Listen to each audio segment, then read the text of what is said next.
Di mana Ibnu Qayyim mengatakan level orang yang sholat itu ada 5. Level yang pertama, orang yang berdosa dengan sholatnya, kata beliau. Siapa ini orang yang berdosa? Orang yang sholat tidak sama sekali memberikan haknya. Ada orang sholat hanya karena disuruh oleh orang lain, hanya karena tidak enak, mau udu nggak udu terserah. Ini berdosa nih. Percuma dia sholat, dia berdosa. Karena di sini riya. Nah, itu. Dan tidak ada hubungannya dengan Allah SWT, malah berdosa dengan sholatnya. Ada orang yang kedua, sholat tapi nggak dapat pahala.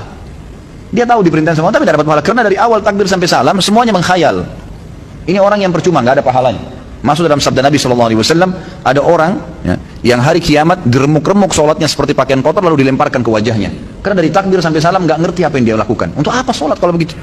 Allah nggak butuh sholat kita, ikhwani. Allah nggak butuh. Biar kita sholat khusyuknya luar biasa, sujudnya sampai berhari-hari nggak angkat kepala, tetap aja Allah nggak butuh dengan itu.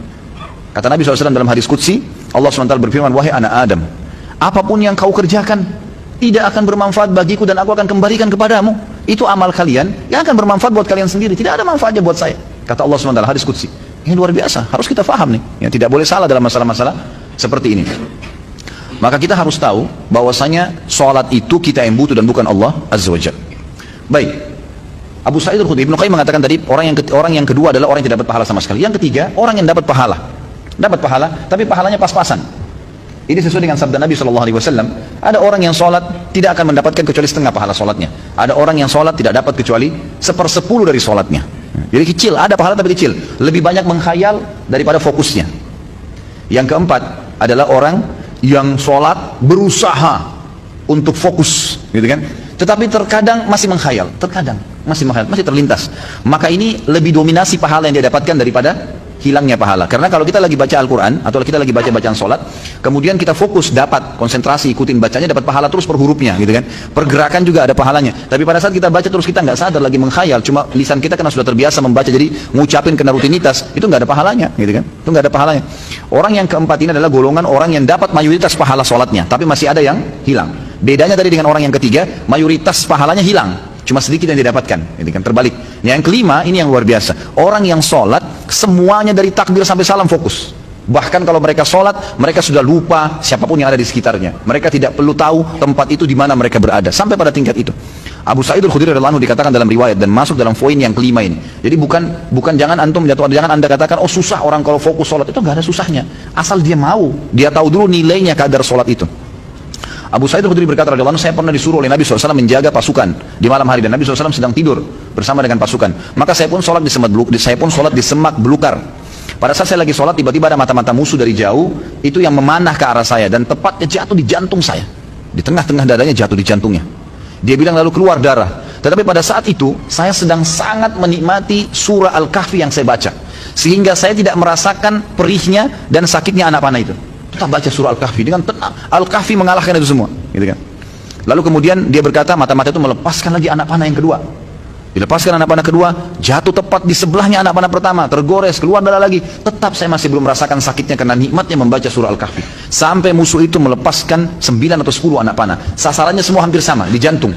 Dia bilang, kalau bukan karena saya khawatir, ini sudah mulai berat, ini 10 anak panah di dadanya. Dia bilang, kalau bukan saya khawatir saya terbunuh dengan anak panah selanjutnya, kemudian Nabi SAW dan sahabat-sahabat yang lain akan dibunuh oleh musuh, demi Allah saya akan selesaikan sholat saya dengan surah Al-Kahfi.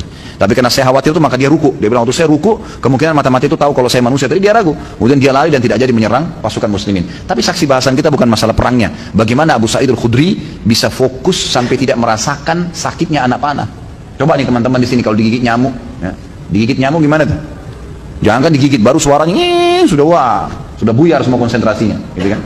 Seseorang di antara sahabat dan tabi'in dinukil dalam buku-buku tentang khusyuan sholat, kumbang datang menggigit, menyengat dahi mereka, berdarah, mereka nggak bergerak, seperti batang pohon yang kokoh. Luar biasa, karena mereka tahu sama siapa mereka berhadapan, gitu kan? Dan memang ini sudah menjadi tradisi mereka, ya. Bagaimana jikalau kita sholat tapi memikirkan level-level sholat seperti yang Pak Ustadz rincikan dengan pembahasan barusan, apa tetap dapat pahala? Level-level sholat apanya mesti dibayangkan?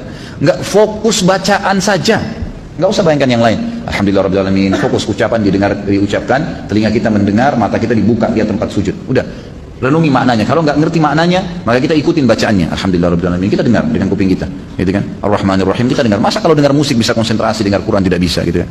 Jadi gitu, seperti itulah. Jadi nggak usah bayangin apa-apa. Nggak usah bayangin apa-apa. Tadi ada yang bayangin kambing sama ayam apa segala, nggak perlu gitu. Apakah level-level tipe sholat tersebut berkorelasi dengan level-level dosa yang telah kita lakukan. Dalam artian level 5 itu dosanya sedikit. Iya tentu saja. Karena itu memang ada hadis Nabi SAW. Ya. Jadi dosa itu bisa menghambat rezeki dan bisa menghilangkan atau mengurangi konsentrasi kepada Allah SWT. Malasnya kita ibadah justru karena adanya dosa. Salah satunya. Maka coba perbanyak istighfar. Perbanyak istighfar. Saya punya pengalaman pribadi, pernah saya belajar waktu saya masih SMA kelas 3 di kota Madinah. Pada waktu itu tahun 1993. Kemudian saya di masjid kampus lagi menghafal materi balaghah. Memang agak sulit waktu itu materinya. Saya coba hafal nggak bisa, lupa terus. Saya juga kalau sholat, gitu kan, saya kadang-kadang tidak konsentrasi, lebih banyak menghayalnya. Subhanallah, ada teman dekat saya, Dr. Muhammad namanya, sekarang baru selesaikan S3 di dokternya, adik kandungnya Dr. Sulaiman Rahili, sahabat dekat saya, gitu kan. Maka beliau datang ke saya dan mau mengajar, waktu itu beliau tingkat 2 kuliah di kuliah hadis, ngajar saya. Sebelum buka buku balaghah itu, saya dari asar ini sudah baca, nggak paham-paham. Dari habis duhur malah, pulang dari kelas ujian, saya baca sampai menjelang isya, belum paham. Habis isya dia datang ngajar saya, terus saya tanya, akhi, apa sih sebenarnya penyebabnya? Saya kalau sholat nggak konsentrasi, baca buku nggak bisa hafal-hafal. Dia ucapin kalimat subhanallah menyentuh saya. Dia bilang mungkin kamu masih punya dosa. Padahal waktu itu saya masih kelas 3 SMA dan ini teman-teman perlu tahu ya, saya SMA itu di Madinah. Di Madinah itu nggak ada bioskop, nggak ada karaoke, perempuan semua bercadar pakai jilbab.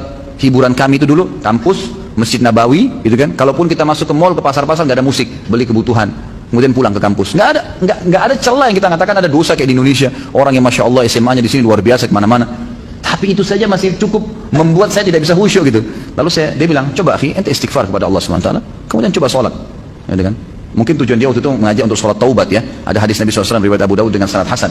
Tidak ada seorang hamba yang berbuat dosa, kemudian dia berwudu, lalu dia sholat 2 rakaat, lalu dia istighfar, kecuali Allah ampuni dosanya. Maka saya astaghfirullah wa atubu ilaih, saya berdiri, saya sholat. Waktu itu 2 rakaat menghadap kiblat, subhanallah. Begitu saya salam, ini pengalaman pribadi. Begitu saya salam, saya belajar dengan dia setengah jam buku itu saya pahami.